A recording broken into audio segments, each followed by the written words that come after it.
Hello and welcome back. Today's topic is airborne infections. Okay, so I will be covering aerosol transmission and droplet transmission or droplet nuclei in this same video. Okay, so watch till end and do like my video, subscribe to my channel and share these videos with your friends. Okay, so let's start. So first is we will be covering what is airborne infection. Okay, so air, it can act as a carrier for many pathogens or any pathogen. Okay, so that is why we term it as airborne. Okay, because the medium here is air.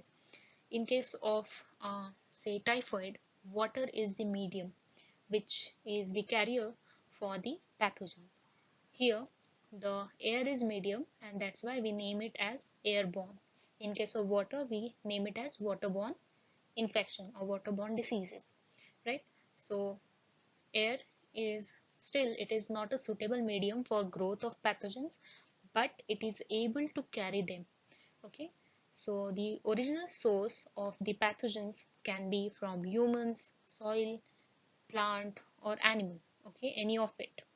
Okay, so the pathogens, they are suspended in air, means they get lifted in air and they can get carried over even a large distance from the source. Okay, so even a slight uh, current of air may lift or may suspend the particles into air for say several hours. Okay, it keeps on uh, floating the particles in air for several hours. Okay, so the dust is also an important carrier of airborne diseases agent. The pathogen can be transported within droplet nuclei. Okay, we will cover this later. Just remember the term that is droplet nuclei. Okay, so dust is also very important carrier for airborne disease agent. Okay, so this means that the pathogen, it gets attached to the dust particle and it gets carried further by the air or wind. Next is a pathogen can survive for relatively long period of time in or on dust particles. Okay, so the dust, or we can say the droplet nuclei, the term is related somewhere with the dust particles. Okay, next is thus diseases are caused by these pathogens and are called as airborne infections. Okay, as the air is the carrier here, we term it as airborne infections. Okay, so most airborne bacterial diseases, they involves the respiratory disease. Okay, as we inhale the contaminated air or the air which has these pathogens, or say even the viral infections, they are airborne, right? So they can be related to, or they cause the respiratory diseases. Okay, as we inhale the oxygen, or we inhale or we come in contact with some of these pathogens through air. Okay, so here are some examples that you can write in your answer. So you can at least write 4 examples. I guess 4 or 5 are sufficient. Okay, so the causative agents are also given here. First is anthrax. Causative agent is Bacillus anthracis. Then strep throat, or we can say it as sore throat. It is caused by Streptococcus pyogenes. Then diphtheria, Corynebacterium diphtheriae. Tuberculosis, Mycobacterium tuberculosis. Pneumococcal pneumonia is caused by Streptococcus pneumoniae. Then pneumonic plague is caused by Yersinia pestis. And last is whooping cough is caused by Bordetella pertussis. Okay, so these are some infections which are related to the airborne, sorry, which are airborne infections, and these are respiratory diseases. Okay, so you can write any 4 or 5 examples from these. The next point is airborne infections can be droplet transmitted or aerosol transmitted. Okay, So the difference in both these transmissions is related to the distance and the time of transmission.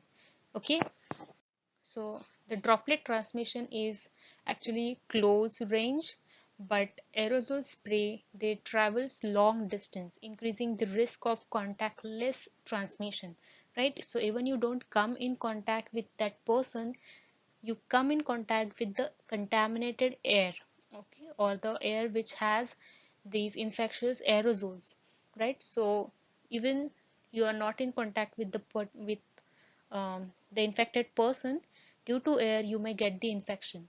Okay, so that is why airborne infections.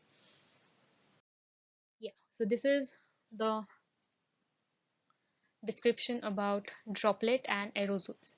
Okay, so first we will study droplet. Okay, so they are expelled in air by coughing or sneezing, but do not settle down immediately. Okay, so while coughing or sneezing, it happens that we expel, means we forcefully release small droplets, okay, of cough or our saliva. Okay, so through these fluids, it happens that the pathogen also gets out into the air. Okay, so the size may be 0.1 mm or larger than 0.1 mm in diameter. Okay, so the size of the droplet, it reduces while dropping down due to the evaporation, right? So if a person is standing, okay, so he sneezes, immediately it never happens that the droplets they fall down. Okay, they take some time to settle down, and during that travel period, during settling down, it happens that the size reduces due to the evaporation. Okay, so they settle before drying occurs. Okay, so complete drying never happens, it happens that they settle before drying occurs. Okay, so they remain localized and concentrated, and that is the reason we say that the droplet transmissions are close ranged.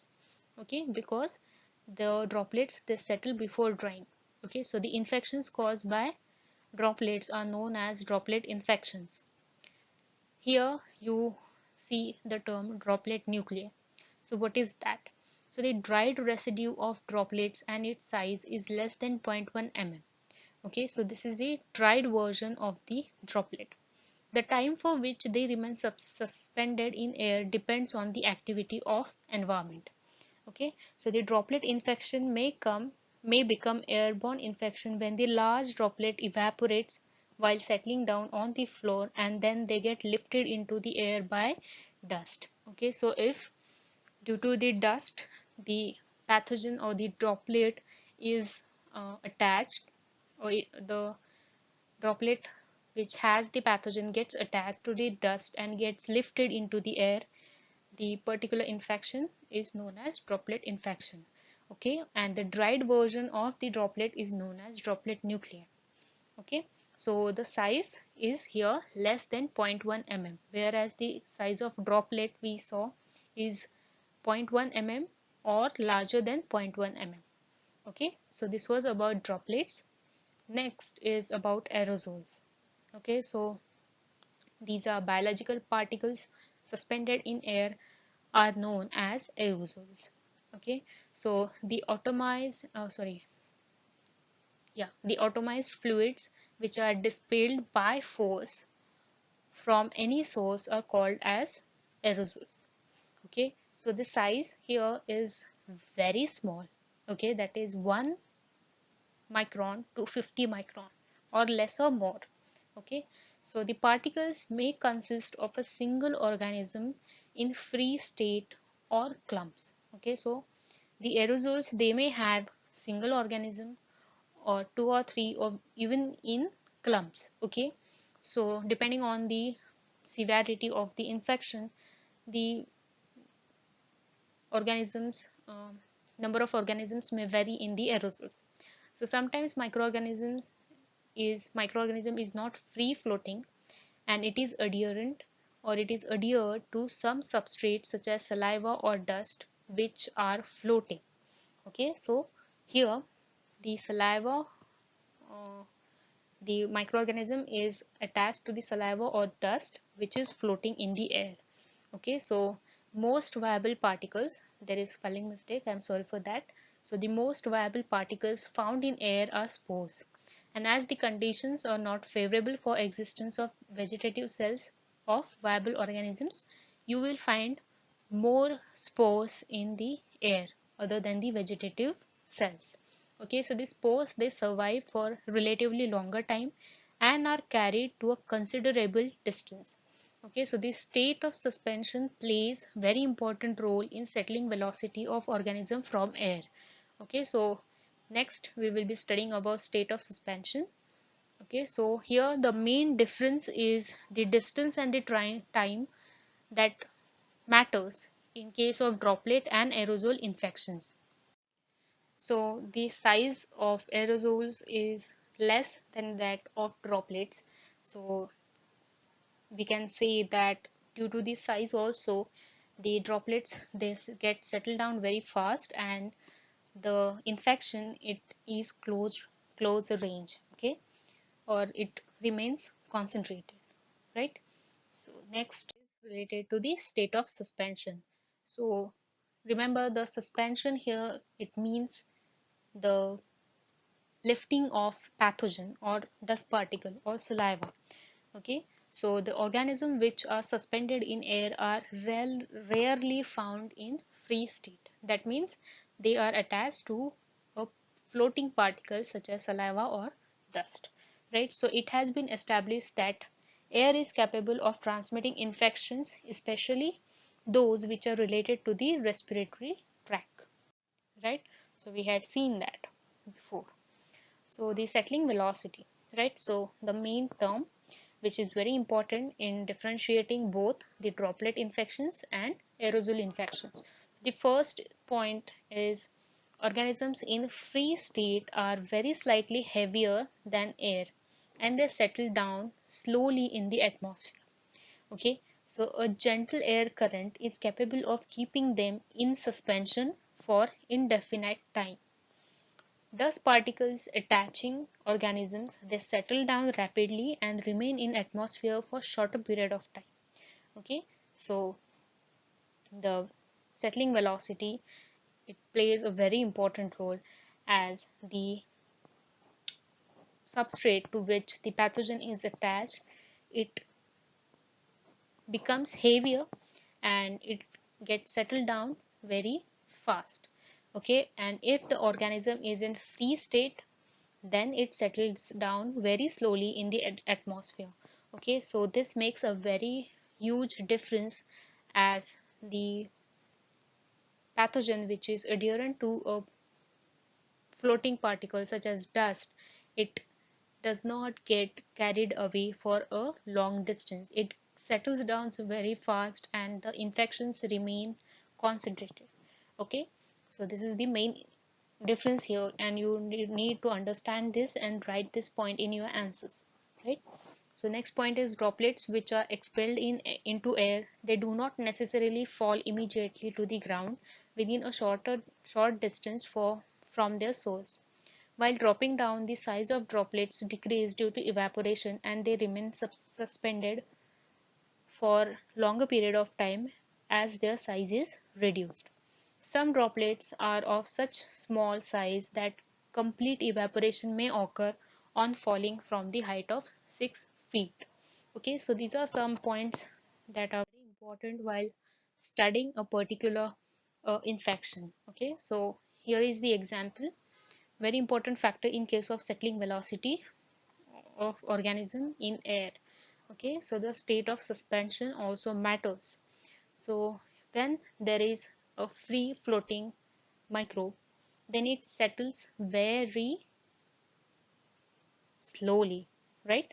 Because it gets carried away by wind for a long time or for indefinite time, it keeps on floating in the air, while the microorganism which is attached to a dust particles, you can see in diagram, it settles down very fast because it gets heavier than the air.